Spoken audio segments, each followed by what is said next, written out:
আমাদের শহীদেরা আবু সাঈদ মুক্ত, আবু সাঈদ মুক্ত, আমাদের শহীদেরা শহীদের স্মরণে, শহীদের স্মরণে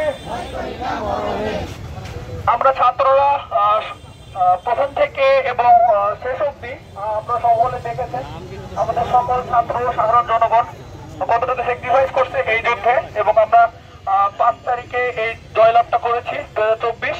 আমরা এটাকে মনে রাখবো, সবসময় মনে রাখবো যে আমাদের জন্য এই একটি মাস কতটা কষ্টের ছিল। আমাদের প্রত্যেকটা শহীদ যারা মৃত্যুবরণ করছে এই গণহত্যায়, তাদেরকে আমরা স্মরণে রাখবো।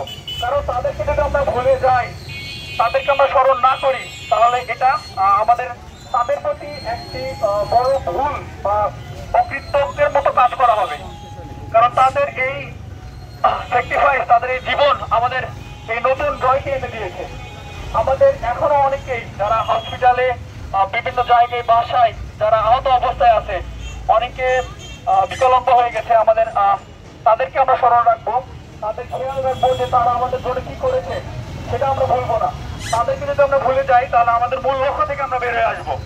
কারণ এই জয়টি শুধু সাধারণ জনগণ বা শিক্ষার্থীর জন্য হয়নি, আমাদের এই জয়টি হয়েছে সকলের একসাথে আহ্বানের জন্য, সকলে একসাথে আসার জন্য। আমরা সবসময় এক জায়গায় থাকবো এবং দুর্নীতির বিরুদ্ধে, সবসময় দুর্নীতির বিরুদ্ধে আমরা কাজ করে যাবো। যেখানে আমরা দুর্নীতি দেখবো, সেখানে আঙুল উঠাবো, সেখানেই প্রতিবাদ করবো যে দুর্নীতি এই বাংলাদেশে কোনো ঠাঁই নাই। স্বৈরাচার চলে গেছে, স্বৈরাচারের ভয় যেহেতু নেই, আমরা কখনো ভয় কাউকে করিনি এবং আগামীতেও করবো না। আমরা ছাত্ররা মাঠে আছি, থাকবো, এবং ভবিষ্যতে আমাদের প্রত্যেকটা প্রজন্মের প্রত্যেকটা ছাত্র সমাজ এই সমাজে আসবে।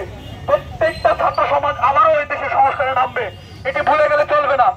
যারা এখন বর্তমানে আবারও বাংলাদেশকে নিয়ে একটি খারাপ পর্যায়ে যাওয়ার চেষ্টা করছেন, তাদেরকে আমরা একটু বলতে চাই, আমরা ছাত্ররা এখনো মাঠ ছাড়িনি। আমরা ভুলে